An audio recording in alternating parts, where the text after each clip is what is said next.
for the second half of the Carol Burnett Show. Mike O'Mara, Radio Entertainment.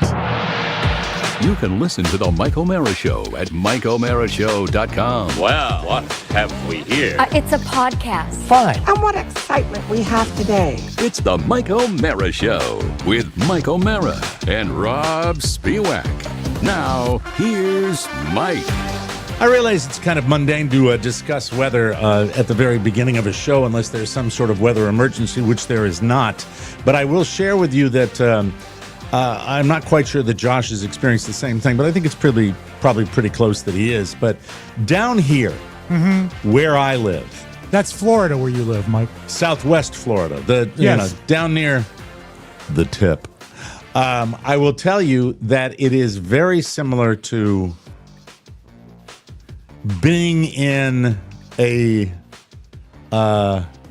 like big pit of mud, but it's air, and you just have to slog through it. It is humidity and moisture now at the end of really getting into the late summer, early fall. That you look out your window and it hasn't rained, but there is condensation and sweat on your windows, and then when you go outside to do anything, your entire shirt is completely soaked. It's not like you have sweat marks or anything. It is the most unpleasant time of the year. And then usually, right around this time of year, we start looking out into the Atlantic because we are aware of the fact that there may indeed be, another killer storm out there. But so far, next 7-8 days, we're good to go. We're wonderful. So that's Would it dear.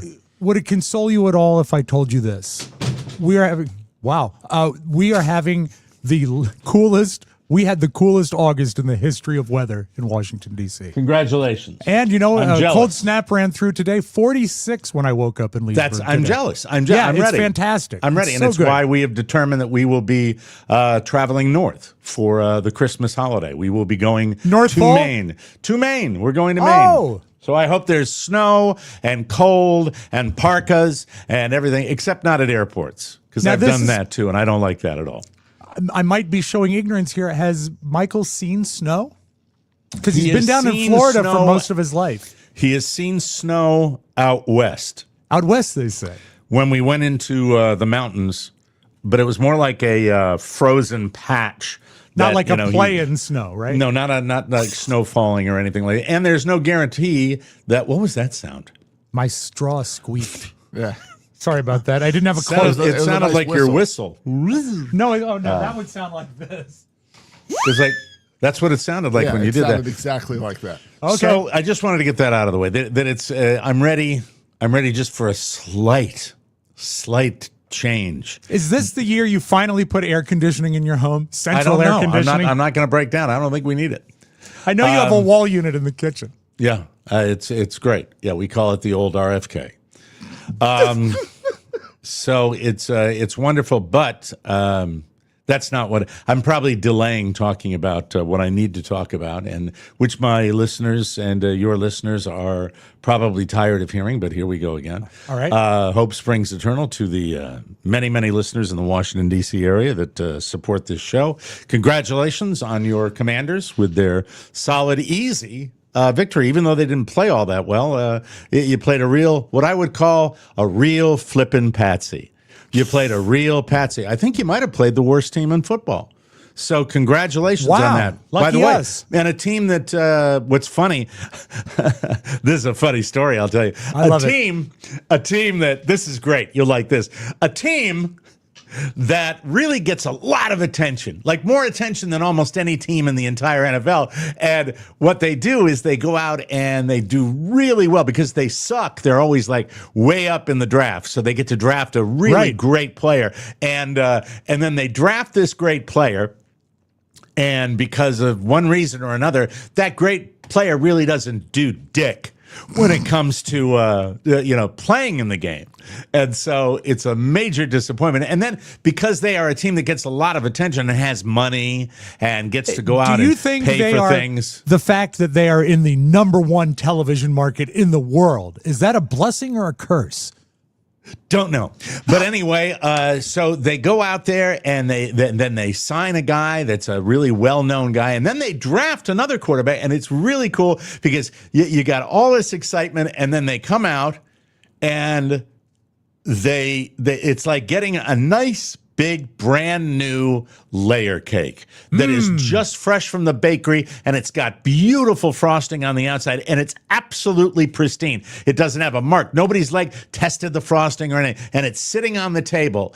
And the New York Giants get this, and they put it out for you. They put it out for you about when is the draft? When's the NFL draft? April? Is that where it March, is? April. March, Sounds April. right, yeah. And then they add some players, and so by the time the season starts, you got this brand new, beautiful cake that's sitting right out there. And then the coach, a guy by the name, if you don't know, Brian Dip S. or Dable, comes out and squats over the cake and then takes a big old steamer right on top of the cake, just like Sparky Lyle did. I was going to ask who the baseball player Back is in the that day. did it. Yes. A beautiful coil. And for the New York Giants fan base, it's really, really upsetting. And for every other team they play, a la your Washington Commanders, it's just a joyous experience because they could do almost anything wrong. This is the funny thing, Rob. They could do almost anything wrong, and they could win the game.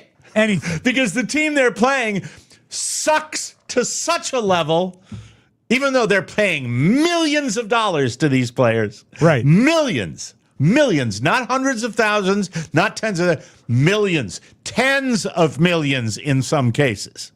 Can you And pull then they come out anything and suck. anything positive from the performance? Oh, well, yeah. Nope. No, not a thing. Wow. I guess I wasn't looking at it with the They same scored eye as you. 6 points. Yeah. They scored 6 points. This is 3 years in a row. They have not scored a touchdown on their opening day. 3 years. It's a new NFL record. Maybe it's because it was an away game. They got all caught up in the excitement, and that's a disadvantage. when Now, you the play at advantage I had, yeah. and this is interesting because I'm so foolish. We received a social offer on the weekend to go to our friend's house they have a kid Michael's age, and they have a 1 year older brother. Great Okay. kids. My buddies Ryder and Taylor, great. I mean, That sounds great like kids. a great trio. Our Three friends kids about Kyle that and age. Yeah. Christine, wonderful people, fun, younger than us, delightful. Did Yes. you know that? Did you put 2 and 2 together about time with the Giants and Yes. this social at the same time? Absolutely. It was, Okay. the offer was last week. It was a late offer. Well in advance. You want to come over and watch some football, but the offer is to come over and watch some football. We go to that dive bar that I took you to, where where we get wings, and we get them fried and put separately, and we get the sauce on the side so that we can mix them all up, a la Smart. Jimmy in the bowl. So and smart. take them to their house, and they were still great. They were fantastic, and. The thing that prevented me from having because otherwise I am by myself with my son and my wife in my house, having what amounts to just an absolute crap day. Because not only do you not win, you don't have a chance to win.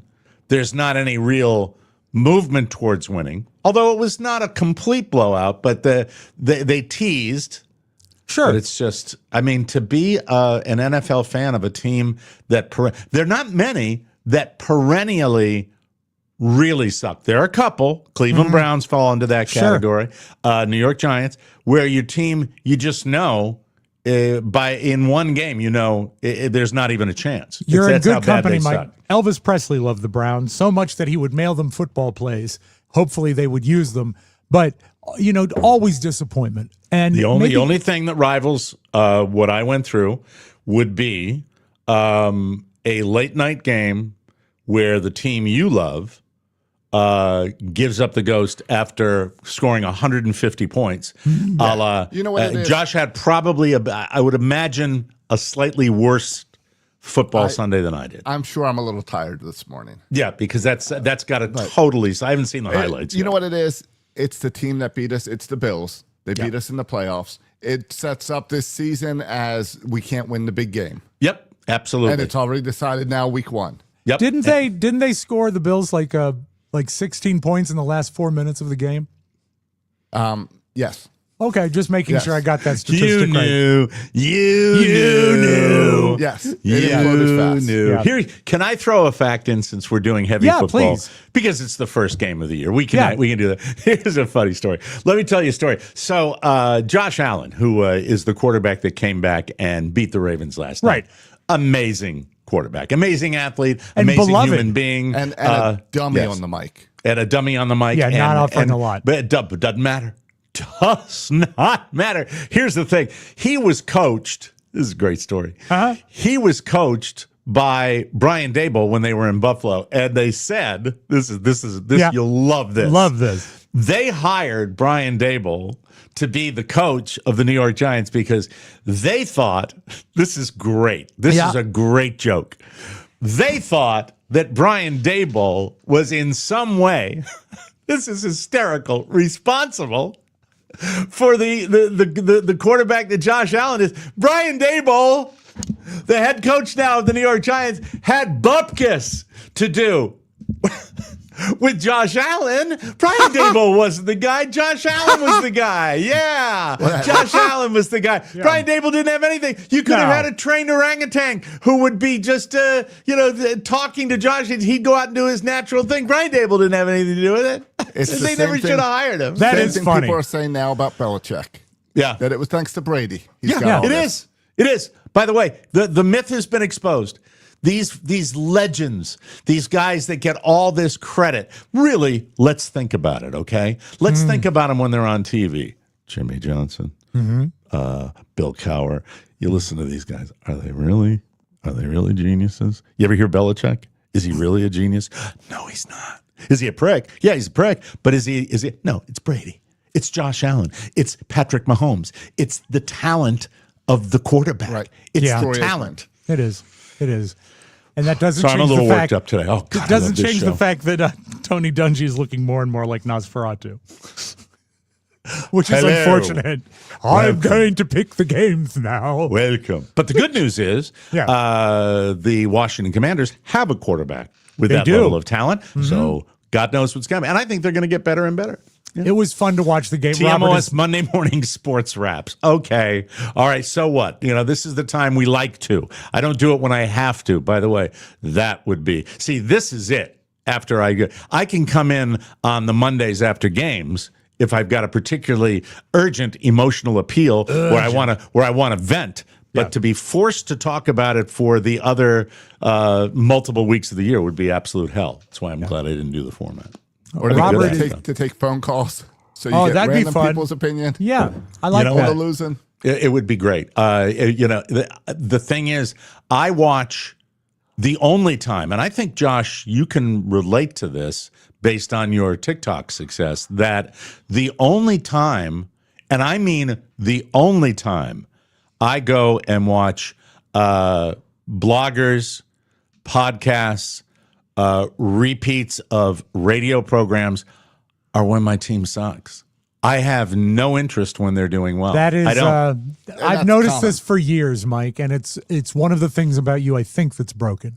You really do. You savor. You Well, I think you I'm love like the victory. I think I'm like most sports fans. No, to be and honest I don't with think it's most sports fans. It's the same reason the news gets more ratings if your team's not winning. When your team's struggling, the ratings are better. It's the same with sports talk radio. And Right. my When do TikToks the do ratings, a lot better when I complain. When do ratings go up for a television station? When there's a terrible storm in the offing? Exactly. That's Exactly. when their ratings. So it's negative. It feeds off negative energy. I've always thought that the direction I have gotten on this show, and I did for multiple years, was keep it light. And I think when we're really funny and we're having a really good time, I think that really does draw people in. Don't get me wrong. I believe that. I believe it. It's not a bitch fest. I know that, but I do get the people that say stop bitching, and I get that. I get that because there are times when it's just not appreciated. And this time, I hope people can be entertained by my pain. This theory of being funny, when do we start that? Not yet. Okay, let me know, because then we'll Not start. yet. I mean, it's But- been a few years. What I was going to say was we get invited to our friend's house. Right. And they have a beautiful home with a beautiful location on, a beautiful part of this area. Just absolutely gorgeous. And the hubby, Kyle, is just so thoughtful. He knows I'm obsessed because he's a Packer fan and he is obsessed. And so he gets it, yeah. But he's not obsessed like I am. Not even close. And I'm not. After we get there at about 12:30, we eat the wings right away. So there's no lingering over a meal to be. I can get right to it and watch my team begin to suck. And because I'm at someone else's house, I would say that I was on relatively good behavior. You kept it in check. Yeah, I totally kept it in check. Now, because this goes back to my drinking days, I always think it's appropriate to have a beer when you're watching, even the early game, even the 1:00 game. Were the alcohol consumed at the house? Yes. Okay, yes, good. Not good, beer, good. margaritas. They have they make a really good margarita with a really good mix. That They don't have the I gotta machine find. though. No, they didn't. They weren't frozen. They Okay. weren't frozen, but they were fine. Some of them were really fine. I like a really fine margarita. And the wings were good, and the snacks were good. And Michael did not watch a down of the game because they live on the water. And Michael is, when it comes to football and fishing takes priority. It's a better way to spend your day. So he was blissful. And then, because these kids, Michael has done many overnights over there. Their son has done many at our house. And the great news was, this is a sweet story. I'll tell you a sweet story that happened. At the end of the day, we're getting ready to head out. This is somewhere about 6 o'clock or so. Oh, you were there a while. We're there for a good long time. Yeah, we're there for a good long time. And then right as we're getting ready to leave, Michael and Taylor come over to the car, and they're gathering all their fishing. It is wrangling kittens like you would not believe, because there are fishing poles and there are trunks and there are, and of course, thousands of fish that they caught. They had fish. They had where they are. I mean, I'm talking about. But you didn't bring any home with you. I am talking about a home where you walk out on their back patio and you look over the canal and you see dolphins coming by. It is that gorgeous. And then they charge the dolphins rent? No, they do not. But I will tell you, I'd love to live there. I'd love to live there, and it's why I play the Powerball. But anyway, it's. I envision a house on a cliff from what you're talking about. It was just beautiful. Okay. And then the kids get this look, and they're negotiating on a Sunday night before school a sleepover. And there are friends that I like of Michael's, and then there are friends that I really like. This is a kid that I happen to really like. The angle, I have no idea, but I mean, they've been nice to us, and they're super nice people. And this kid makes me laugh more than he does anything. And this is the one that's the same age as Michael, not a year older? Yeah, and okay. I say yes. And then their other kid is a year older. He's Ryder, and he is a great kid too. I mean, a kid, I just totally different personalities, and I'm just crazy about both these kids. So we're getting ready, and they're gathering their stuff, and we've said yes. And so they're going to go. They go to the same school, so they're going to go to school together, and it's no sweat and no problem at all. And we thought it would be fine. They entertained us for 8 hours in their house, and as we're just getting ready to leave, Carla says, "You know what? Ryder looked kind of sad." And I said, "What do you mean?" And he looked like he wanted to come. Well, I said, go upstairs, ask him if he wants to come. Mm-hmm. And Carla said the reaction when she walked in and said, "Do you want to come over too?" Was such that it was the right call. And so last night, did he light up with happiness when she asked him, or when she came into his bedroom? Shut up. God. Well, he is a year older. He is. Please. Okay. And so he lit up, and I had not one, not two, 3 crumb crunchers. Too many. And they were out of the house. They were efficient, and it was trouble-free. Absolute trouble-free. Did they fall asleep at a reasonable hour, or did they keep each other up? They started in Michael's room. They moved to the couch out in the living room. They were all around. I don't know what the configuration was. We set the alarm for 7 a.m. this morning. Mm-hmm. I got up at 5:30. I what we call herkle-durkled, went back to bed. I fell asleep again, got up when the alarm went off, and I walk out, and we are greeted by 3 kids on the sectional with the little things out, the little leg rests out, all with their computers doing their last-minute homework. That's what we saw when we woke up. That's pretty cool. That is pretty cool. That was the positive. That was Good. an unbelievable positive. But when That's you it. say there's a positive, is there also anything that counteracts it as a negative? A little, to be honest with you, when you get 3 kids that size and that age in the house, and I went into Michael's room and I'm like, brr. But that was counteracted because Carla, Carla, the health guru that she is. Yes. When she works out, she has some sort of powdered chocolate flavored protein, amino acid, whatever the hell she wants to put in her body. And I am doing a very limited number of dishes because we had eaten, so it wasn't 3 boys throwing dishes all over the place. Carla, in the middle of me hand washing most of these dishes, putting them in the dishwasher, right, brings over a one of they're like plastic cups, and they have a little metal widget. Ball? They have a little like widget that you shake up. You know what I mean? It's called, that and I breaks think it up. it's technically called a dasher, the thing that's in the thing. They have a dasher in there. And I found out after the fact, the residue of this chocolate protein when it had been in her car. I'd like to point out it is 97 degrees every day. Yeah. It had been in her car for 3 days. You got to throw that cup away. You got to get rid of it, bring it in man. the house. Yeah. It is so disgusting. It was the smell of a cadaver. Well, we put it in the dishwasher, Josh. Sorry. We put it in the dishwasher to give it a deep clean. I said, let's throw that away. I said that, Josh. Good. I said that. Good. Did your dishwasher survive, or does the entire dishwasher now smell like that? I'll have to double check. I'll let you know tomorrow. But boy, oh boy, it was, it's all in all, even with another, the entire football season was ruined in one game. But I wouldn't think after the situation, the tableau you just laid out, that Carla's cup would be the biggest problem. That's a win. Yeah, it was fine, and they're great kids, and that part made the pain of my my football watching fine. Your pain had to be, so you stayed up for the whole thing. What time did the game end, Josh? Around 11:30. Ugh, man, Yeah. the NFL's back. And Get you know ready. what? They did that thing where looks like, all right, we just got to score here, and then I can shut the TV off, go to bed. Then we're going to win. And then that's when everything started to implode. That's the It was worst. right when I was about to say, You're so I don't need lucky, to watch Rob, the that you last don't 10 give a damn minutes. about sports. Yeah, you know what? I never lost sleep over it. It was fun yesterday with the game, with the win for the Commanders. Robert loves it so bad. So for me, it's almost more Is about my just- dog barking in the background here? Yeah. Shut up! Did he find his way to Carla's cup? God damn. What do you lose sleep over, out of curiosity? My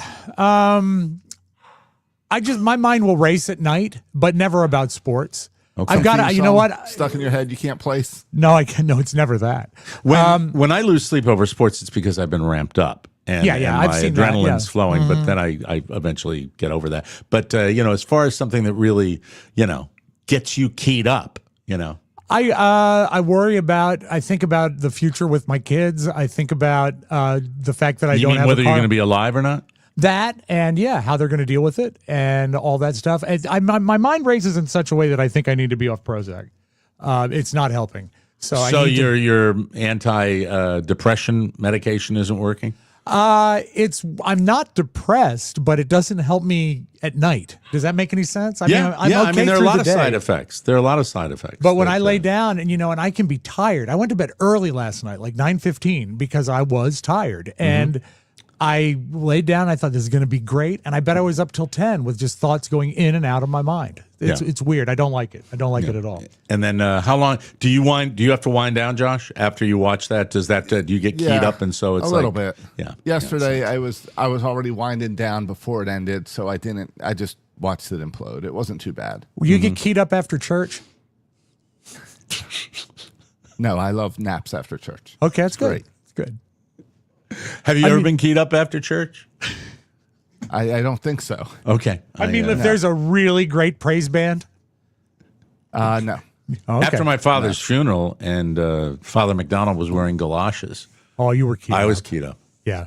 A-hole. But that was anger, not excitement. I'm thinking of the excitement of worship. Well, excitement or anger will keep me up after a That's sporting event. Yeah. That's the way that normally goes. Then right before we went to, I didn't mention this part, and I won't share the pictures with you, but right before we went to our friend's house. The two terriers, and I like calling them terriers too, because I like to go terriers because they're and so Carla doesn't necessarily like it when I have them lick the plate after a meal has been consumed. No, it's not code. I'm just checking. I want to make sure that we're abundantly When I have clear. them lick the peanut butter off the plate. No.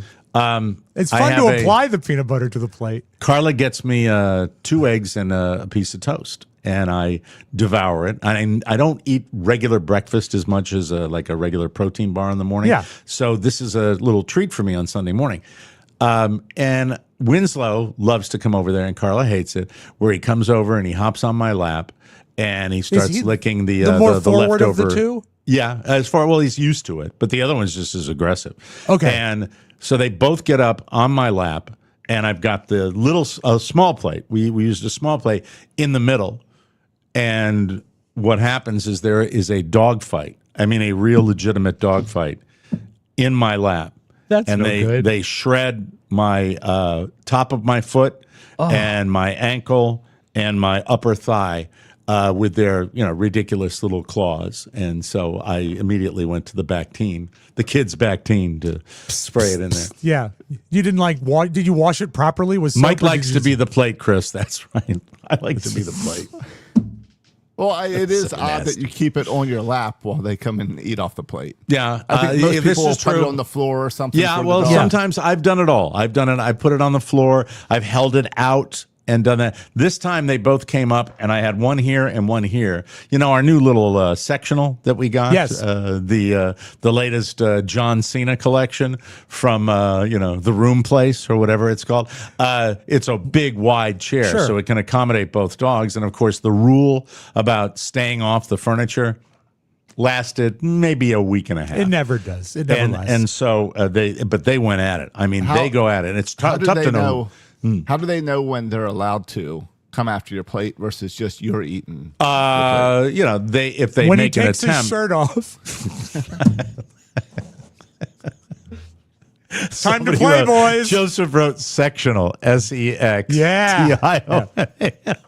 Is one dog Comments, you're doing really well. You're helping me on Monday. Thank you very much. I appreciate of it. the two terriers? Is one more dominant than the other?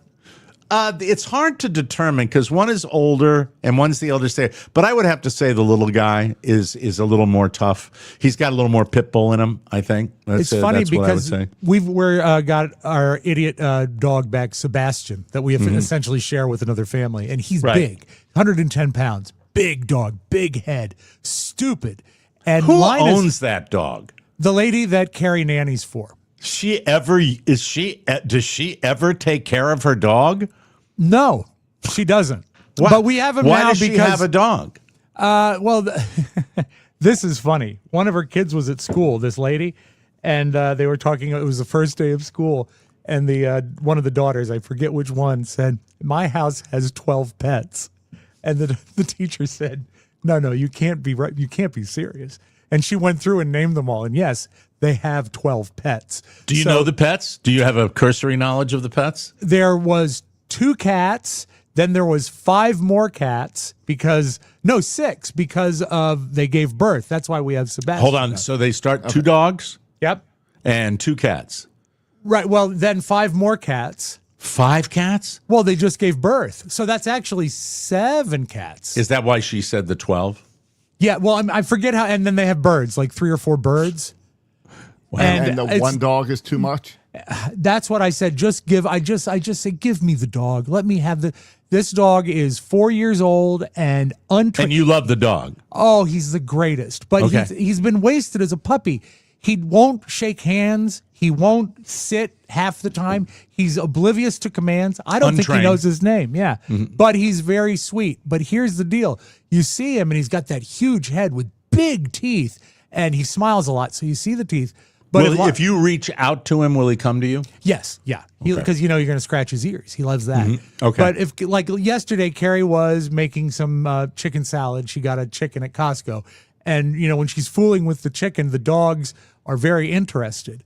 But Linus will stand right at Carrie's feet when it's going on, and Sebastian will stay about 10 feet away because he's scared to get close to Linus.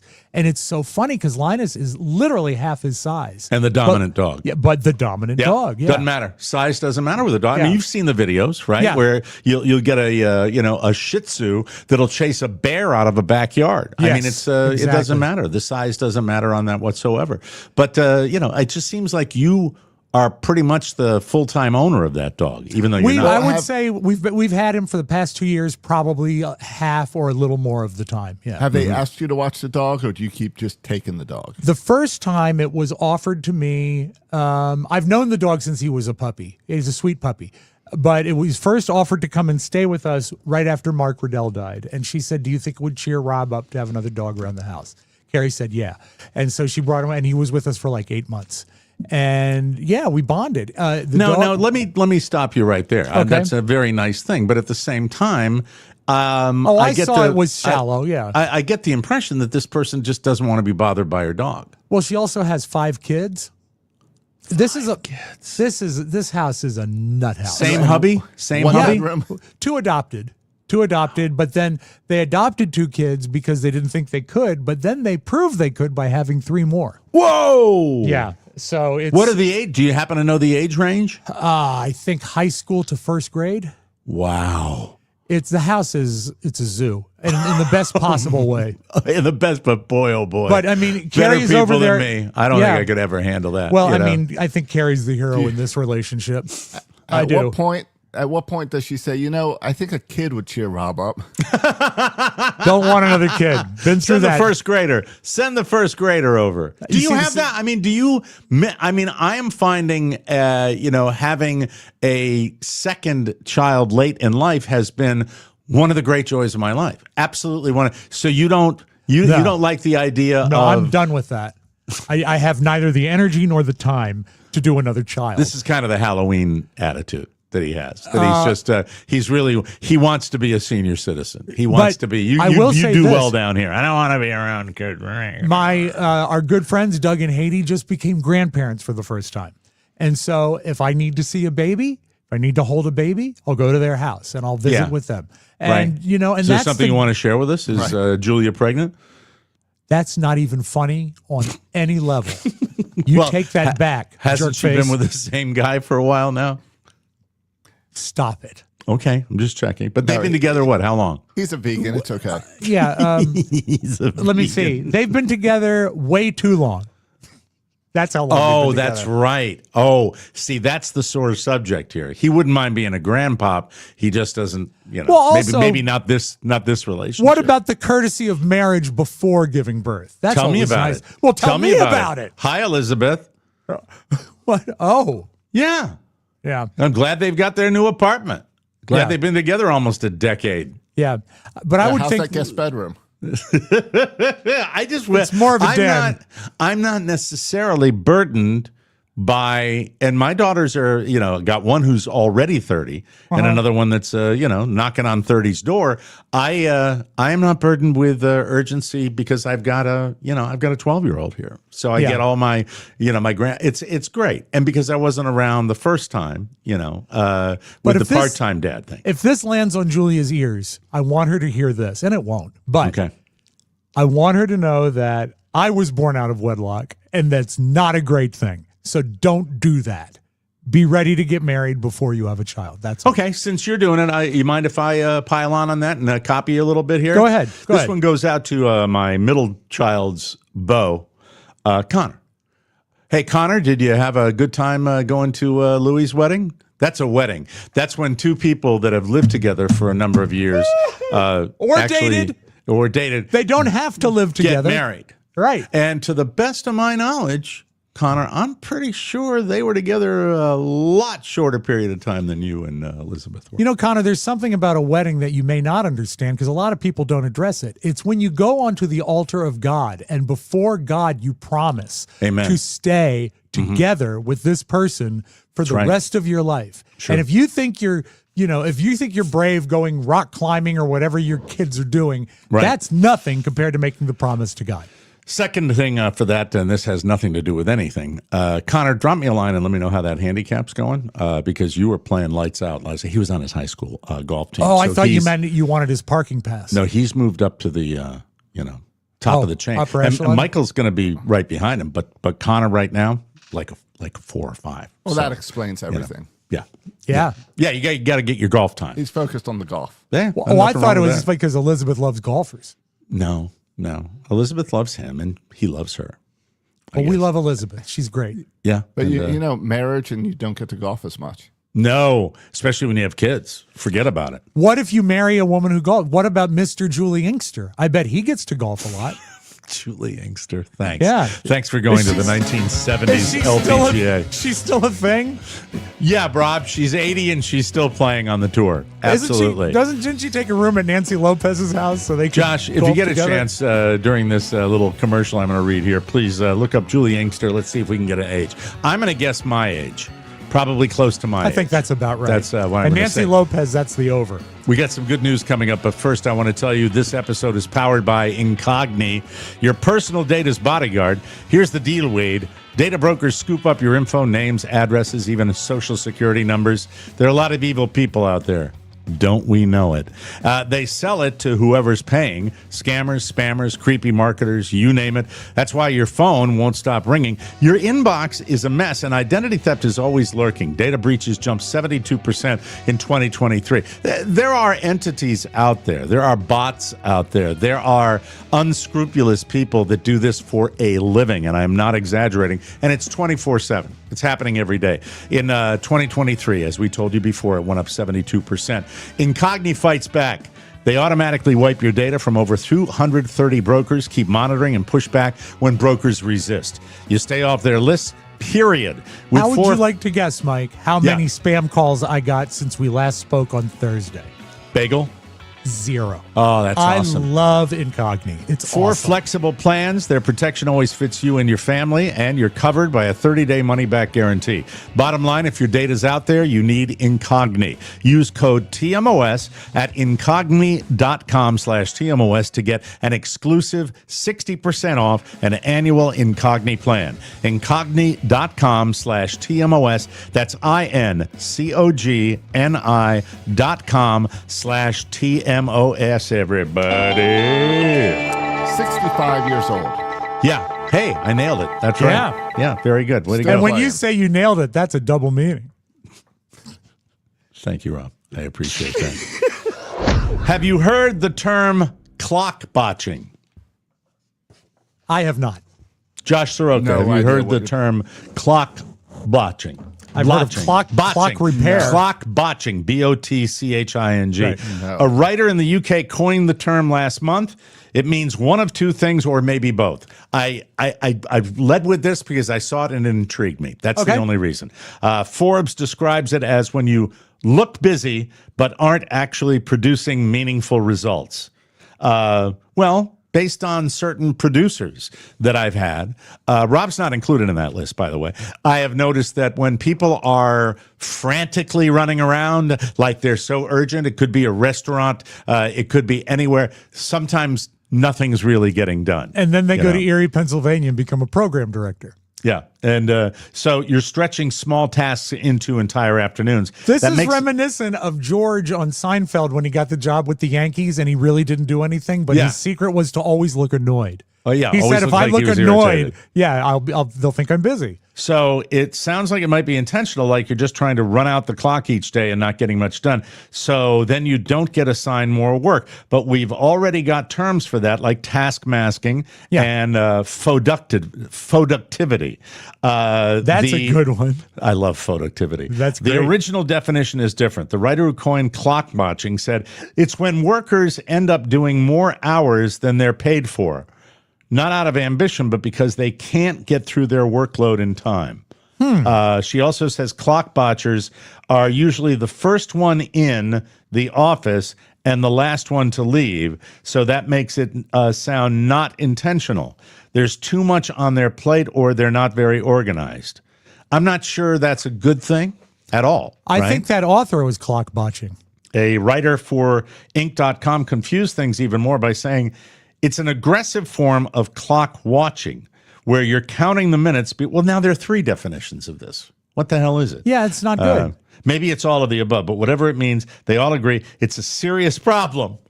What? It I don't sounds get like it. someone who's in over their head. Yeah, So they maybe. can't handle their task. Serious problem in 2025 caused by burnout and people feeling less engaged overall. And also, keep in mind, this is the British people invented this word, so I don't necessarily need it or trust it. Rob doesn't like the different. Well, Mike, 1812, burned down the White House. What? Nothing? Not even an apology? Uber has started testing a new form of payment, cash. They've been introducing it in select cities over the past few weeks, and it just hit some bigger markets, LA, San Diego, Dallas, and Orlando. Uber says the idea is to expand transportation access to everyone.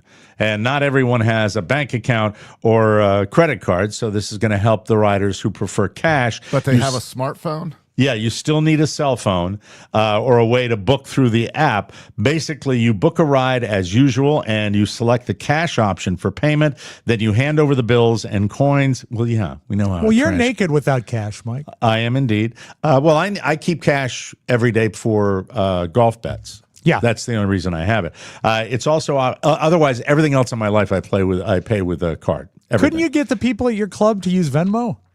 I wish it was, I wish we would sit down after the bets and everybody would swipe. Yes. Or wipe. I really wish they'd wipe. Well, it depends on the foursome. It's also optional for drivers. They have a setting on there and that can be set to accept cash or not, although some drivers say the feature was abruptly added to their accounts without warning and accepts cash was the default option. Ooh, I get it. I'd be upset if I was a driver. You don't need a smartphone to order. What I do is I walk to the Uber office here in Leesburg, and I just go in and I ask to send a car, and they come get me there. Brilliant. Yeah, thank you. And this isn't a real thing. This isn't going to help their business. Mm-hmm. There's no one's going to order through Uber and be like, but I can't use a card. It's optional. iPhone. It's optional. They said it's not a huge deal, but some drivers are upset. The main one is they're worried that it might create a safety concern. Valid. Yeah, that's true. Now they could be targeted if thieves think they're carrying cash. There are also issues with handling cash, like customers expecting change, awkwardness with tips, the best thing about Uber is tipping. I mean, there's no awkwardness with that. And, you get out of the cab. The Uber driver's getting called to a location without a guarantee. Yeah, 100% that he's going to get put one of those. They should put one of those. He's going to even get paid or have a rider there. Yeah. If I order absolutely. one for cash, why do I have to stand around and wait? Uber may even be expecting some of these issues because they're not allowing cash payments after 11 p.m. Well, I mean, they should put one of those lying stickers on the car that says driver has less than $20. And that's a lie. New York, baby. Yeah, I thought after 11 p.m. is when most people have cash. And Ubers. Would you like a nice little subject change here? This one I didn't expect. Didn't see this one coming. Charlie Sheen has had sex with men. Look out. There it is. And yes, that's men plural. He admits it in both his memoir, The Book of Sheen, which comes out tomorrow. Pretty good little nugget. Pretty good, so to speak. Pretty good little nugget. Does he for name names? The book. Don't know. It's also in the Netflix documentary, a.k.a. Charlie Sheen, which drops Wednesday. He says, quote, I flipped the menu over. He adds that it's liberating to finally talk about it. It all started when he was smoking crack. Yeah, that's when it oftentimes starts. He doesn't exactly regret it. He told Good Morning America that when he was clean, he would try to analyze it and figure out why it happened. But he doesn't sweat it anymore. He says, quote, so what? Some of it was weird. A lot of it was effing fun. A lot of it was effing fun. I have tiger blood. I wonder. He doesn't remember. I wonder who he slept with. I'm over here now. Hey, guys, you want to have with Charlie Sheen, guys? I got an advanced copy of Sheen's book, and what he used to do is invite a couple men that he enjoyed over to his house, and after he ate his eggs, he'd put his plate right on his lap. And he'd you really them think over. that what I did with my dogs is some sort of I don't. sorted? I don't. It's really not. No. There's the lap still on the plate's odd. That's an odd presentation. It is. I just did it once, and I paid the price. I got a sliced foot with their little nasty, untrimmed claws. So did Charlie Sheen. I woke up in the morning and I had a man standing over me drinking a cranberry juice, and I had a sliced open foot. And he was carrying some sort of shiv, some sort of knife. And I said, yeah. I looked at him and I said, how was it for you? I said, it was good. And he said, it was good. I said, winning. Got to be Winning John for Cryer. me. Got to be By John the way, Cryer. I'm going to devour that documentary. Who doesn't want to watch? I mean, what a life, right? What It's a horrible Charlie Sheen week. It's Charlie Sheen week in the world. You get the book. You get, if you can't get enough of Charlie Sheen, he's been on the down low for so long. I can't wait to look at it. I'll be looking at that doc. I bet you if it's a 2-hour doc, I bet you bail at 40 minutes because I You think think it's so? probably going to be just overblown and everything. And he's a disgusting person. You know that there was a time. Well, that's your opinion. Okay. What's your opinion? He's a your great opinion. guy? That opinion is that I could have traveled easily years ago down the Charlie Yeah, Sheen but road. you fixed yourself. I did. Thank you. Hey, this is still a thing, and I don't think they're promoting a movie. Pamela Anderson and Liam Neeson, that's the relationship America wants right now. So it was devastating when tabloid reports claimed it was all a silly PR stunt to promote The Naked Gun. Which What is do you now think? streaming starting this week. So it is still Of promoting. course it is. It's still promotion. Yes. God, I feel like I just report this stuff. It's the stuff that comes across my desk every morning. That's all. I'm not trying to be a rube, but I'm part of the whole system. I'm a rube. It's streaming for top dollar. If you want to spend $25 to not laugh, go to your television and click buy. Well, apparently their love affair is real after all. Okay, I'm not buying any of this crap. Let's None build it back whatsoever. up for streaming. Oh, God. As at a film festival in France over the weekend, Pamela said, quote, Okay. I do not and will never feed into PR stunts. That would be a death sentence. She said, I'm authentically driven. I'm a superstitious person when it comes to love, and I'm not comfortable sharing any shred of my romantic life. Well, I could, if that happened to me, if I was Pam Anderson and I was on that boat and you saw, Tommy doing that to me, Steering I the wouldn't boat. want to share anything either, I suppose. I get it. She revealed, though, Mike, she also revealed that she's had sex with men.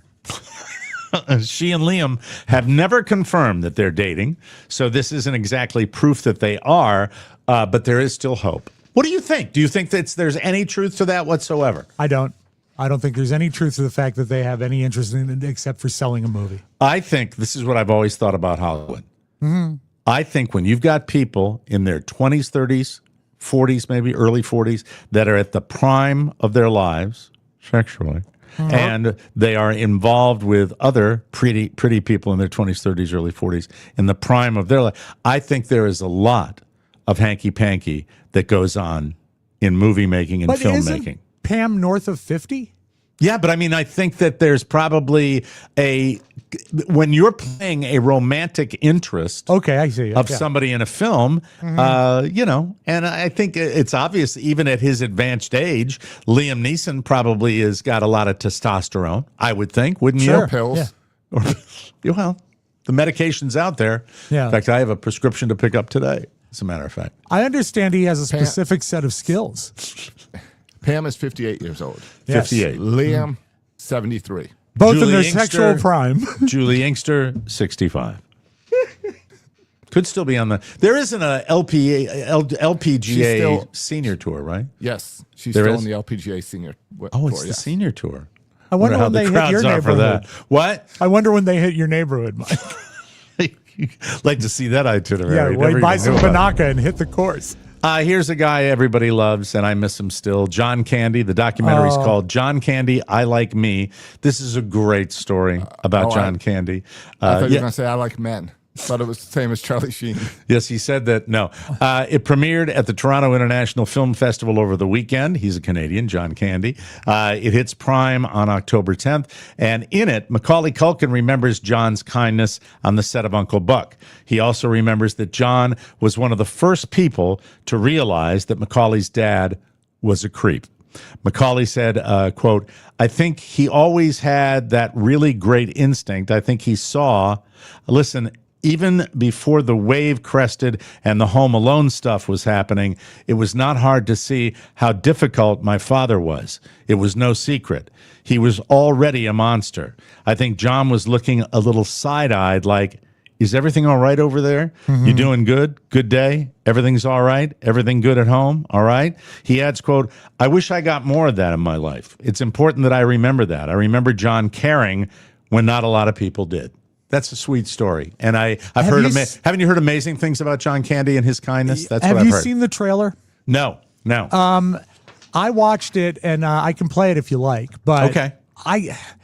It made me uncomfortable to watch it because he is such a sweet guy, and they. Do you have it? Do you have it handy? I'm actually grabbing it right now. Okay, because I'd like to see it. It made you uncomfortable. I'm curious about that. Because I see a lot of traits, and I'm not trying to compare myself with him as a comedic legend, but I see a lot of traits that they are spotlighting in that are similar to me. And I've been a John Candy fan my entire life. As a matter of fact, the first time you and I ever met, Mike, was on a telethon, and you introduced me as John Candy. Okay. But I was probably the first person to use that regularly with you, right? Yeah. So this is I think it's on Prime. I can't tell you what was right about John Candy or what was wrong, but he was my friend, and I don't want to cry, but when I see him, when you see his face, I mean, It's Bill Murray. It's a lion. Who are you? I'm a Mog. Half man, half dog. Gus Walensky, polka king of the Midwest. Del Griffith, director of sales, shower curtain ring division. This is a lovable guy. This is a guy who, the minute you see his face, Dave Thomas, you're going to smile. He was amazingly Gene funny. Levy. Thank you. He was one of the top performers out of all of them. Guess my secret to acting would be I pretend real hard. Even though John did distinctly different characters, John was always there. He was so gentlemanly and so Canadian. Nobody had bigger expectations for himself than John. And then all of a sudden, it kind of jumped to a different level. I'd made winning my whole life. And when you make winning your whole life, you have to keep on winning. You've been in more turkeys than a stuffing mix. I think the weight of everything he was doing was just too much. A hazard of this business is that it's very unhealthy for people pleasers. You can't really do favors for people. It's a bottomless cup of coffee. If you go a whole lifetime eating your feelings, drinking your feelings, smoking your nerves, it shows up. You know, there's some things that are just painful. That's it. And you can't make them not painful. Hollywood still reacting to the shocking news. John Candy is dead at the age of 43. But it's the face you put on the world that defines who you are. He lived his life very much like the movies. He was the child that made everyone happy. And he was the adult that did that. You know, I remember John caring when not a lot of people did. Every time you go.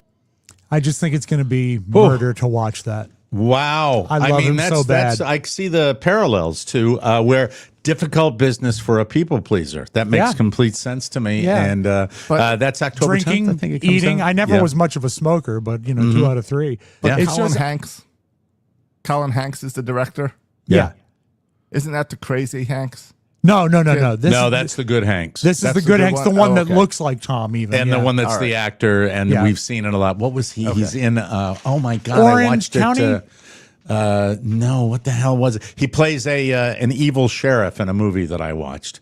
Oh, okay. Oh my God, I forgot. Did you watch Nobody over the weekend? Nobody, yes, He's Nobody. I haven't watched it yet. He's in Nobody. He's in the Nobody 2.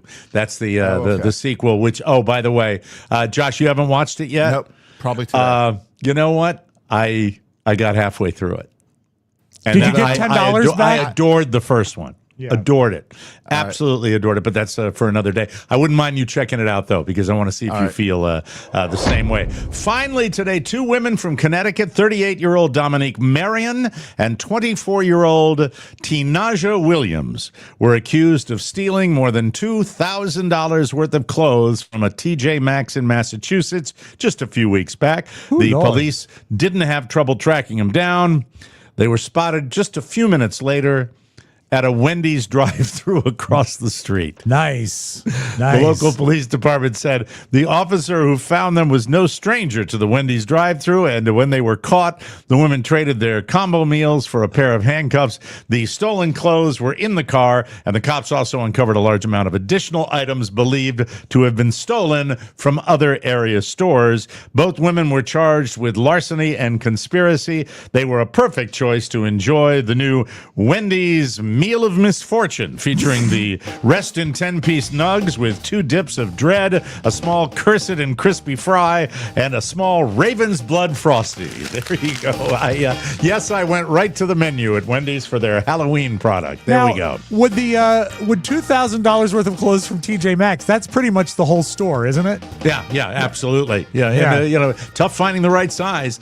We'll take a break. We've got a lot more coming up. You are listening to the Mike O'Mara Show, everybody. But first, I do want to share with you a fine sponsor of our show, and one of our spokesmodels is their spokesmodels is actually on the show with us. I'm talking about Josh Soroka.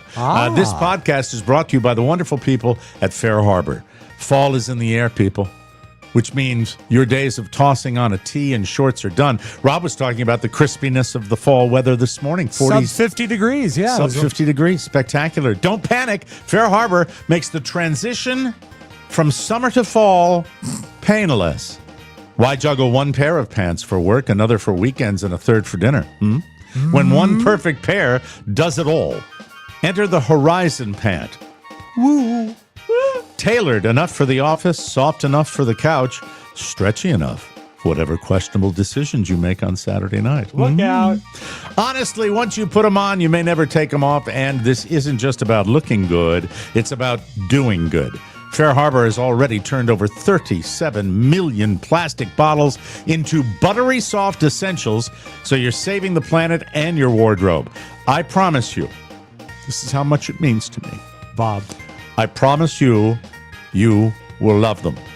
Head to fairharborclothing.com/TMOS20. It's a different code, remember that. And use the code TMOS20 for 20% off your order. That's why it's the TMOS20, because you get 20% off. That's Fair Harbor, HARBOR, people who don't know how to spell harbor, clothing.com. fairharborclothing.com/TMOS. So you don't need to say backslash. You can say /TMOS20 for 20% off. And make sure you use the promo code TMOS20 so they know Josh Soroka sent you personally to get yourself some pants you actually can brag about. And you should look at Josh's video because he looks just like Denzel Washington in it. And Rob, yes. when you write copy, that's a forward slash, not a backslash. I did not say backslash. They did. Oh, okay. And when they specify it, I tend to go with it. So you're right. So do you think it is a backslash? I think it's just a slash. Forward. Yeah, it would have to be. I don't know why people say backslash. It seems wrong. I don't even know where the backslash is on my keyboard. It's next to the forward slash. Is it next to it? I don't know. Look, I got one right in front of me. Let me see. Backslash here. Nope, it's not. Not on my keyboard. No, do you have a standard QWERTY keyboard, Mike? A what? A QWERTY keyboard with KWERTY on the top I'm shelf. looking at both of them right here. Backslash is below delete on the Mac keyboard. Oh, I do see it. But we don't use that. We use forward slash. We use forward slash on websites. Yeah. Forward slash on. Where's backslash? And that's next to shift. Oh, there it is. Josh found it. Yeah, it's right I found out. delete. Did you know that on a German typewriter, the top level goes QWERTZ? Not QWERTY? And they don't use the backslash. It's a swastika. Yeah, Control N. Too soon? No, anyway. not right. All right, so you mentioned Denzel. I'll give you a real fresh review. I like to give reviews when the movie first comes out online. So checked it out last night. I have many actors I really enjoy, but the one working actor that is still churning out the quality product is my man Denzel. We had a story last week about it's Denzel, not Denzel. Right. And so Denzel Washington in a brand new movie, a Spike Lee joint. Oh, I saw the ad for this, yeah. Called Highest to Lowest. And solid performer, in my humble opinion. Absolutely. Have you solid. ever been disappointed in a Denzel movie? Oh, sure. Yeah. Okay. Yeah, Gladiator 2 was the most recent one. Oh, I hated it. Here's a small part of it, but I hate it. What were you going to say, John? In this movie, he is such a good actor that it makes the other people seem bad actors. Yeah, I Seems agree. like they're not given the right performance. He plays a mogul, a music mogul, a Berry Gordy style character, and he does such a nice job with it, and they put all his skills in there. And Spike Lee, who is Mr. New York, and just Spike Lee, who could not get, and I'm a Red Sox fan, and I loved it. He could not get enough Yankee into this movie. It was his Yankee passion that Spike Lee, it was hysterical to watch it. But the story, for a story that really could have easily slid into lack of credibility, I think they did a really solid job. And Josh, I thought that the movie was hard. It was hard for me to really figure out what was coming next because I had absolutely no idea what direction it was going to go into at the very end. It was great. Yeah, every time I thought something was going to happen, I was wrong. Is it a music-driven plot? If he's a music, and how is the music in the movie? The music in the movie is really, really good, and I think at the end it's spectacular. And I think, go ahead. And it does. It feels also like a love letter to New York. And it's a love letter Brooklyn. to New York, and then kind of a love letter to old school style music too, which is good for people my age. I enjoyed it. It really was fun, and the acting is good. And I don't know the name of the actress that plays Denzel's wife, but she's absolutely ravishing in this movie, and she's so credible playing the Grand Dame. The late Ann Mira. The late Ann Mira. I thought this was her last project. The deceased Ann Mira that is in it. It's great. It's fun. It's a solid. You're not going to necessarily agree with me that it's great, but I loved it because I love Denzel. I love him. I absolutely love him. I wish there were. I wish there was Equalizer 8. I'd watch it. So I agree. Denzel's the best part of the movie, but Kelly did not like the movie. She didn't like it, but I enjoyed it. Yeah, So I mean, you're going to get mixed. What is Kelly's favorite movie? Or can you? Don't. Oh, come on, give it a try. A rom-com? It'd be a rom-com. It'd be like a fried green tomatoes or some type of rom-com. Does she love The Exorcist? No horror, no violence. What didn't she? Did she articulate what she didn't like about it? Because Carly didn't like it either. She thought it was slow. She thought it wasn't a great storyline. She thought the acting was bad. And I think it was, I don't know, I think it was more that it was that Spike Lee style. Spike Lee joint. The musical, The musical I found myself, and stuff. As a dad, did you find yourself on the edge of your seat for the whole thing? I did. I was really tense. You weren't? No, but I found myself just relaxed and enjoying the ride, enjoying it. It's a pretty good movie. So I think you're it was saying it's really good. Better than The Paper on Peacock? What's the haven't paper? checked that out yet. It is the Office spinoff. The spinoff of The Office. And who stars in that? Just out of curiosity. There's the only person you would know is the guy who played Oscar from the Office, and the lady who ruins the show is from The White Lotus. She was the manager of the hotel. I think season 3. No, season 2. And she overacts her Spanishness too much. And Can the I whole say thing this? is uncomfortable. Is it really relevant to do a television show in this day and age of the digital era about a newspaper? Well, they when newspapers are dying? They address that in an unfunny way. Well, and that's it was the spin of The Office too, that it was a paper company while we were moving away from paper as a society. Okay, so it's a similar it's their same theme with thing. that. They were pushing it hard during Sunday Night Football. Really hard, and it's really hard to watch. We've got through 2 episodes, 2 22-minute episodes, and I'm about to bail on the whole thing because if you can't give me one character that I look forward to seeing, I'm not in. There's no reason to follow it. How's Oscar? He's used badly. It's a stupid gimmick casting, is what it is. They don't need him. So the third one that we should talk about, and Josh, if you're planning on taking a peek at, it's Nobody 2, and I really look forward to hearing your, because I loved the first one. I mean, did too. Loved it. And I'll just give you one line. You see if you agree with it. I think they turned it into an effing cartoon. And it was just sad so because disappointing. the fighting was so real feeling in the first one. Left that behind. Sequels suck. Yeah, they Sequels do. suck. That's just Not the The bottom Godfather 2. Speaking of TV, Yes. we got a few things coming up. Binging is good for you, and The Golden Bachelor. And but before we do that, we're going to talk about your Baltimore Orioles, who are very sad about Josh and his bitterness Poor about Josh. this season and the way they're treating their fans. They reach out to our own Josh Soroka. And, he's a tough nut to crack, Rob Spiewak. I've said it right? for years. Yes. Absolutely. Well, 1 year. But Yeah. if you got a problem, he'll deal with it like he did this weekend for us. Way to go, Josh. Check out the beat while the Thumbs DJ up. revolves it. Absolutely. But first, I do want to tell you about Relief Band. I love doing things on the water with my kid, taking him out charter fishing or getting out on a boat. I love being on the water. I was raised on the water. As I've gotten older, I've had more problems with it. I think that's not uncommon, where you get a little motion sickness. Nausea, meet your arch enemy. Rob's holding it up right now. It's called Relief Band. It's the original anti-nausea wristband. It's clinically proven, it's drug-free, and doctor recommended. It stops nausea from motion sickness, migraines, anxiety, hangovers, morning sickness, chemo, and more. Just strap it on, adjust the intensity, and feel the relief kick in. Fast, with 0 side effects. The new Premier Plus Relief Band model goes even further. That's the one Rob was holding up. With smart skin sensing technology. It's got a built-in digital clock and next-level nausea control. It sounds too good to be true, but it's not. It's true. Trust me, it works. I have it. I've used it. I love it. Relief Band isn't magic. It's science. It was hospital developed, doctor backed, life-changing. It's amazing. It really is. You know, when you have motion sickness, there's so many things that you don't want to do because you get freaked out by Exactly. it. The Relief Band, without having to take any drugs, put any kind of stickers on your body, any patch or any of that, you can use the Relief Band and it works.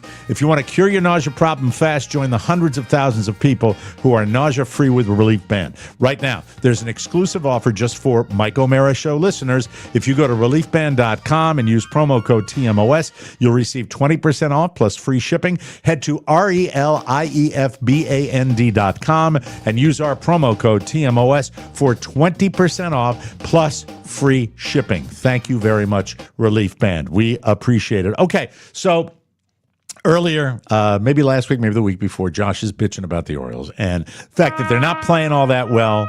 And then the fans. Last week I announced that I'm giving up my season tickets. You're giving up your season tickets after years and years. Yes, you'd had it not necessarily with the play, but the fact that they were, they weren't really giving the fans much of anything, right? Yeah. Well, and they weren't. It was just disrespect on how they were blowing off their fans that have been there for decades. So and how were they blowing? Just to recap, how were they blowing off their fans?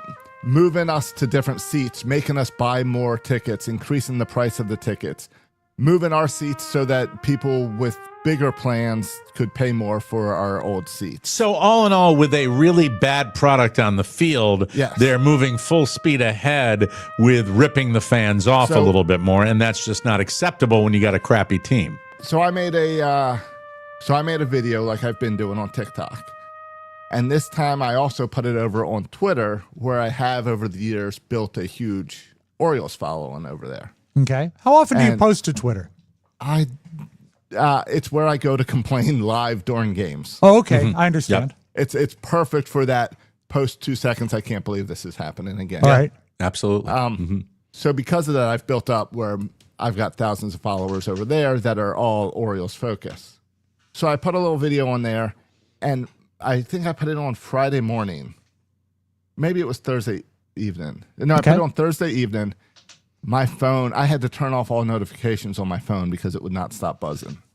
Oh, because of people it commenting. It resonated with everyone. Where I got hundreds of comments and reposts. The video ended up getting 40,000 plays on Twitter, plus another 38 or something on TikTok, blowing up to the Tell point. them to come over here. Anyone who looks like Denzel Washington will get a big following right away. I'm just jealous. Yeah. Mm-hmm. So at 6:30 Saturday morning, I get a phone call, and it's 6:30 on a Saturday, so I didn't answer. Okay. So I called the guy back. AM. Because that if you want to make things right, you call at 6:30 a.m. He wanted to catch you in bed, And the voicemail says, "Hey, this is Don Rovac from the Baltimore Orioles." Hello, Josh. This is Don Rovac from the Baltimore. Josh. This is Don Rovac. No accent, because he's not a local guy, and we'll get to that. Oh, okay. He's calling me. He is the chief officer of revenue at the Baltimore Orioles. And so I call him back. I talk to him on his phone while he's like walking through the city to the stadium. And he's clearly calling because of my Twitter disruption and wants to say he wants to make things right. Ooh. So exactly, I hear, okay, well. That's sweet. You can, you're going to do something. I mean. Did you get a little excited when you heard that? The voicemail said, on the voicemail, he said, call me or I'll just find you at the game tonight. So I do go but you weren't going to be at the game, right? No, I didn't have to be I wasn't planning to be at the game. Yeah, I was going to say, yeah. But the voicemail excited me enough that I Googled flights to see, well, I could get up there in time for the game tonight. Well, you are such a fan. Well, I was also debating all week about this past weekend. I felt like I should have gone up for the games this past weekend because they were celebrating Cal and the 21-31s. Cal. So I felt like I should be there. So I look it up, and the flights are like $150 or something. It's not a bad. It's like, oh, I could do that round trip.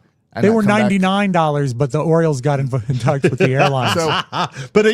So there's a little. I'm hearing a little excitement in your. Well, there's a little bit of excitement because it's like, hey, I mean, they're the going to do Orioles me want a to make this solid. right.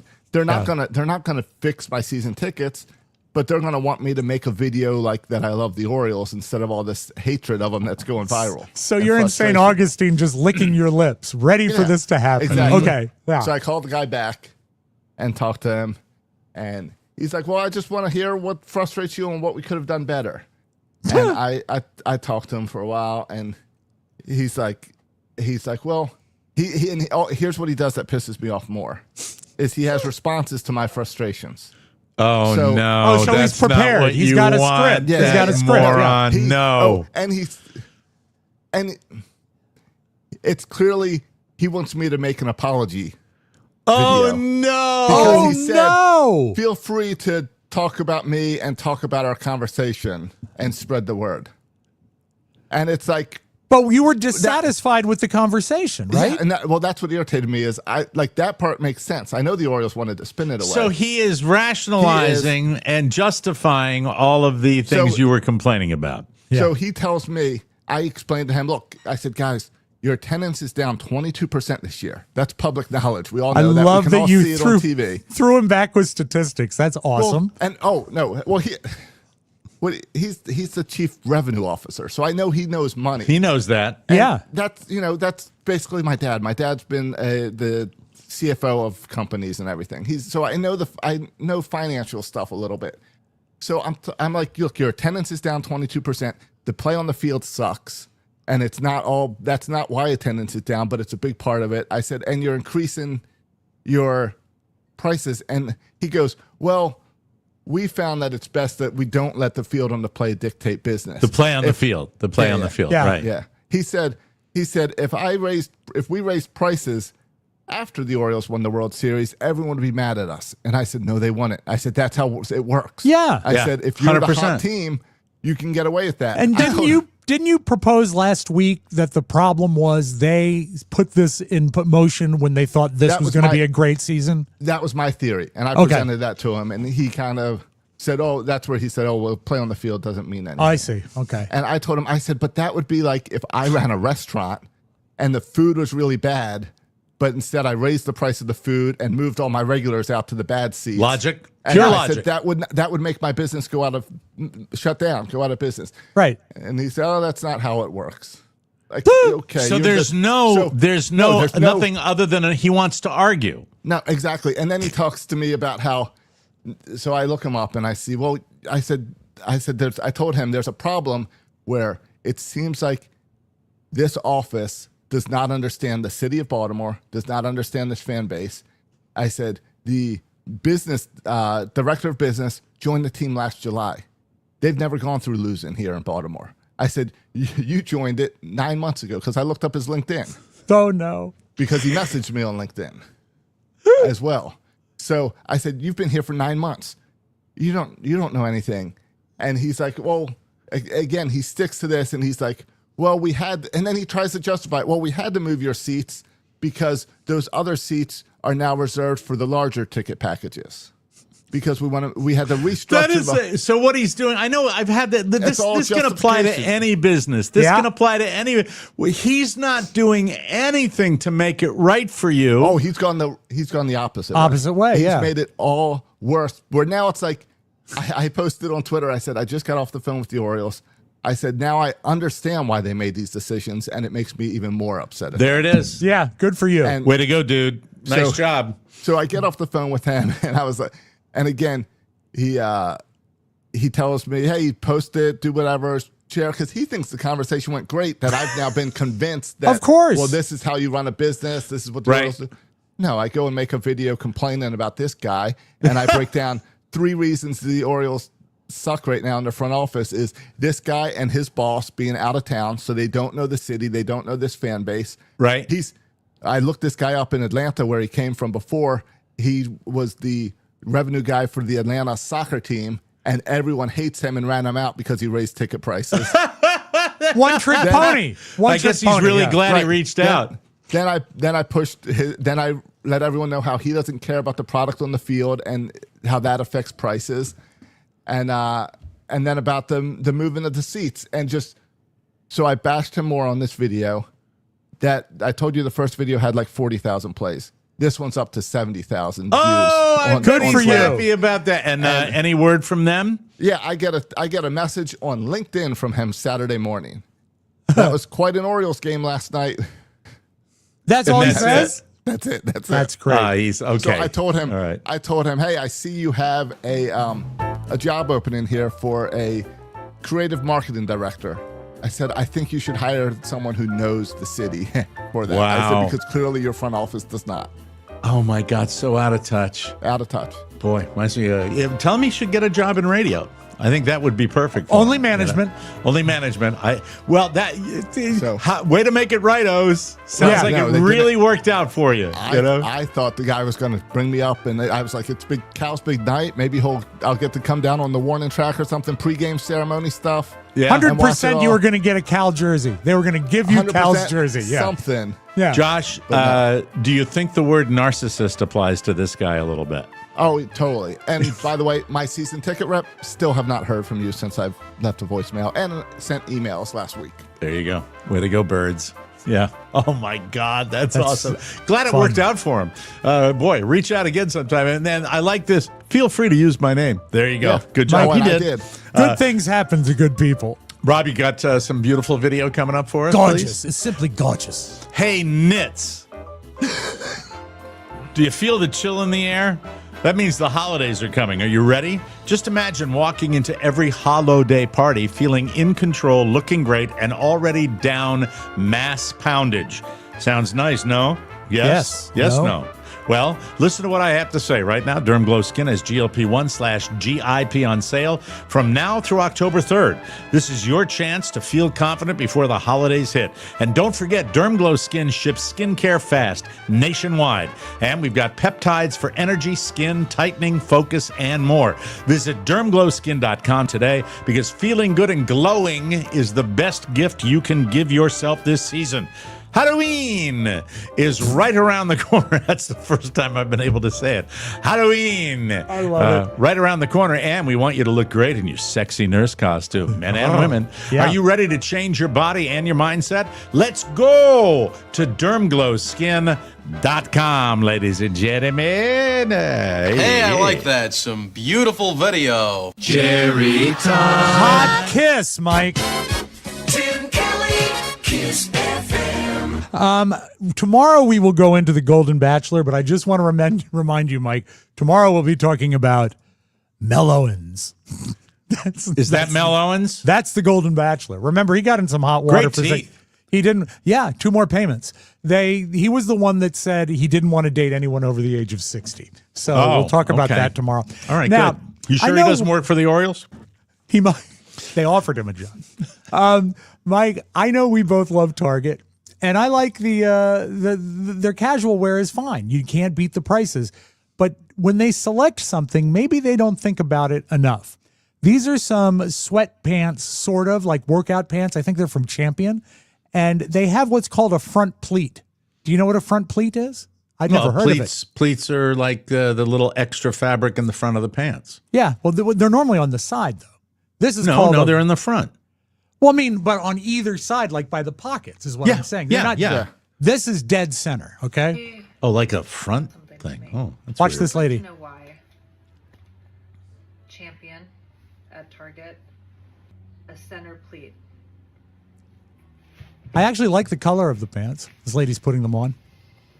Are they super thin? Men's pants or women's pants? Oh my God. Oh my God. Oh my God. This is what you see. Hey. Oh, that's it. Do better. Yeah. Do better. And I think anyone can wear them, but by definition, Josh, those are women's pants. Yeah, I understand that. Okay, wow. Very good. Two notable rock and roll deaths over the weekend. Yeah, go ahead. Mm-hmm. And this one, I don't know how it will hit you. I liked Supertramp. I love one of my favorite bands. Absolutely one of my favorites. Rick Davies was one of the lead singers. He couldn't believe how old he was, Rob. 70, no, he's 81. 81. But this is my favorite Rick Davies vocal. Oh, the best. My favorite Supertramp song. Great voice. It was an early morning yesterday. God, he was 81. Yeah. I was up before the dawn. That's from 1979, but I remember can't believe it like it's yesterday. that long ago. I'm getting so old. Oh man, I'll be playing that today. Yeah. I like to get to the big part here. Great song. Great song. Yeah. 1979. Look at the look. They all have that 70s look. Oh man. That's sad. That's a sad That's one. so cool you pulled that though, because I saw it and I just moved by it. I didn't spotlight it, but I love Supertramp. Absolutely. Download Breakfast in America. It's a the great greatest. album. Great album. One of the great albums ever made. Absolutely. And also, I always just called him the Fat Turtle because he was the turtle. I'm moving on now. I'm sorry. I didn't think that the Davies was a fat turtle. Mm-hmm. The band The Turtles in the 60s had numerous hits. And the Fat Turtle, his name was Mark Volman, and he was probably a little more talented than the rest of the band. He passed away after a sudden illness. He was 78, but he also went on to work in a duo called Flo and Eddie, and together, those were two members of the Turtles, worked on songs like they played instruments on Bang a Gong. They worked on the arrangement for Hungry Heart for Bruce Springsteen, but they will never top what I think is probably in my top 10 jukebox records of all time. Imagine me and you, I do. I think about you day and night. It's only right. Great song. Think about the girl you love and hold her tight. Not a great video. So happy together. Well, it's 1967. Yeah. If I should call you up. So he wrote that, but also did the harmonies in the background. Great voice. Is he somewhere in that video? Yeah, he is. He's coming up. There he is, the fat guy with the glasses. Oh, there he is with the sideburns? Yes. With the lamb chops? Yeah. You had lamb chops at one point, didn't you? Oh, yeah, absolutely. Anyway, so safe home to two great rock and rollers. Okay. Don't like seeing those going away like that. I like when a baseball game happens on something and the caller, the game call, they just can't say anything. They just get stopped in their tracks. The play-by-play guys? Yeah. There's a I think it's in San Francisco where the game caller is well, we like the game caller. Mike, just come on. Little mercy. The game caller. Yeah. The game caller. You know who's a great game caller? Kenny Albert is a great game caller. Yeah, he's actually pay by play, isn't he? Do you like Not Joe color? Buck? I like it when he does the game calling. I've had enough of Collinsworth. Chris Collinsworth? Chris Collinsworth. Yeah. I should think we ought to rename him Colin Collinsworth, the game caller. You're annoyed at this. You just want to move on, don't you? I've got you're a good little piece annoyed. of tape Go ahead. here. I've got a nice piece of tape, and you know what? Yes. Sometimes I misspeak. We talk a lot. Yes. We talk a lot, and I try to bring the sports stuff because I know you're going to enjoy it. Yes. And I should Look at how annoyed he is, Josh. Look at how annoyed he is with us. It's the sports stuff. It's the sports stuff, yes. Anyway, there's a ice cream treat in San Francisco called an It's It Bar, which is essentially vanilla ice cream between oatmeal cookies dipped in chocolate. And they were talking about it at the game. You can eat. And they found a guy and his wife who was having one. I'd go for one of them too. Little It's It. What's that? It's It. What's an It's It? Yeah. For the folks at home, I on behalf of Chris Carey, I will apologize. are a handful, Chris. Let me tell you. That was a handful. That's good game calling right there. Yeah, they're good game callers. But by the way, you know what? You're eating an ice cream, and Rob and I can certainly relate to this. Get the goddamn camera out of my face. Let me enjoy my ice cream treat. I agree. And the same thing goes for the husband, reaching over and copping a feel while I'm trying to have my ice cream treat. It looked like they knew they were on camera. Yeah. Can we see that again? Can we see that one more time? Of course. I think the husband realized that he was on camera, and that's when he made the grab. Okay, let's see what happens. For the folks at home, I on behalf of Chris Carey, I will apologize. That makes me laugh. You are a handful, Chris. That's pretty great. That is good. Here's a reason to like Travis Kelce that even I like, is doing in a press conference, doing an impression of Patrick Mahomes. Okay. For this all summer long. This is Mahomes, of course. Play football again. Travis, what was last night like at the airport? Oh man, it was crazy. It was a lot of fun seeing all the fans there, and you had that one coming for telling everybody I didn't know where Brazil was on the map. That's awesome. And not a bad impression. Two more before we get out of here.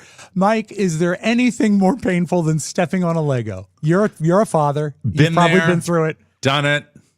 Nasty. A world record was broken over the weekend when a lady from New Zealand ran 100 meters on Legos.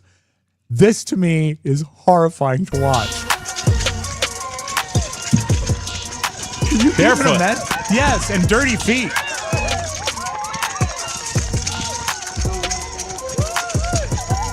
That's a long way to be running on Legos. Do you think the way that they're put out there, that there's a little cushioning that might be involved instead of the real pain comes from a single Lego? I agree, but I also don't think they could arrange 100 meters of them. That's a lot of square footage. That's of Lego. just the effort alone deserves credit. I think so, but I think your single individual Lego when you step in the middle of a floor, especially if it's a tile floor, is agony, absolute agony. But running on anything loose like that is going to make you slip up. Absolutely. Yeah. That video would have been better if they had a caller on it because we couldn't really follow what was going on. You need a run caller on that. We had a terrible weekend with stepping on stuff. One of the worst experiences I've ever had in the middle of the living room. What happened? A syringe.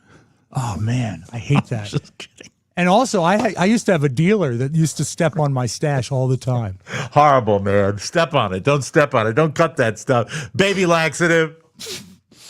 You listen to, I can't tell that story. Okay, all right.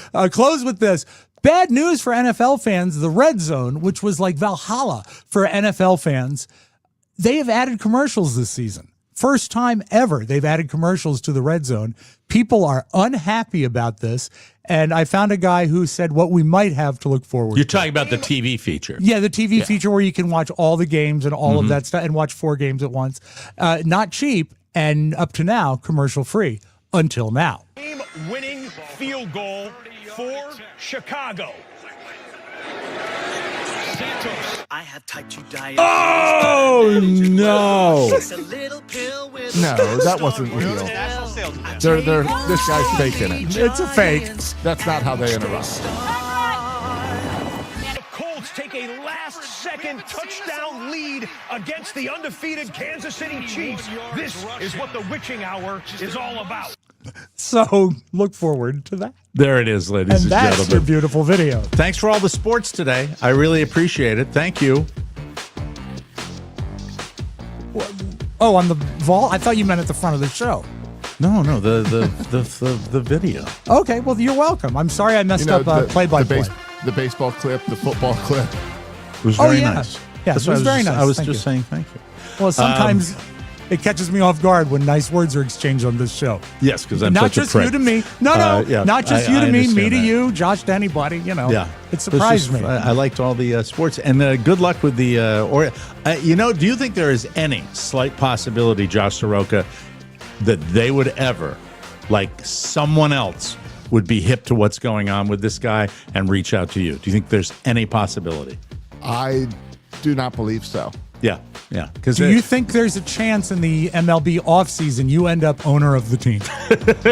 Well, I didn't win the Powerball. Damn it. That's it. We got to get out of here. We'll be back with a brand new episode tomorrow. For Josh Soroka and Rob Spiewak, Mike O'Mara saying so long, everybody. Bye-bye, folk. Want more? Make sure you check out the Mike O'Mara Bonus Show. Get it at MikeO'MaraShow.com. I'm over here now. Mike O'Mara, Radio Entertainment. What the hell's going on here? Just thought we were almost finished. Good. Golly, Miss Molly. Fiddlesticks. I'm just a man, same as you are. You're not a man, you're a bishop, for God's sakes. There is no call. Right. So what do you want now? Well, if I have to teach you how to be a reporter, Ollie, I'll do that later.